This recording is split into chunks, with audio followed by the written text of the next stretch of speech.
আমি আছি এখন বাগাইছড়ি উপজেলার প্রত্যন্ত একটা গ্রামে। দেখতেই পাচ্ছেন,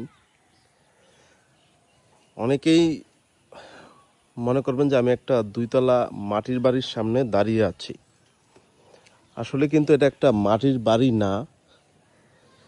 এটার মধ্যে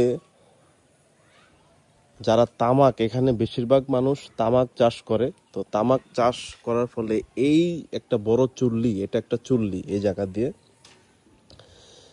এই চুল্লিতেই এই তামাকগুলা প্রক্রিয়া বা তামাকের পূর্ণ রূপ দেয়া হয় এই জায়গা থেকেই।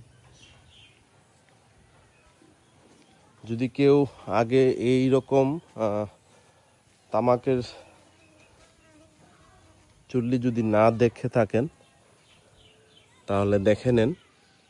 এটাই হলো তামাকের যে সেকেন্ড প্রসেস বা পরবর্তী ধাপে নিয়ে যাওয়ার জন্য যে প্রসেস করে, সেই প্রসেসটাই এই চুল্লির মধ্যেই করে।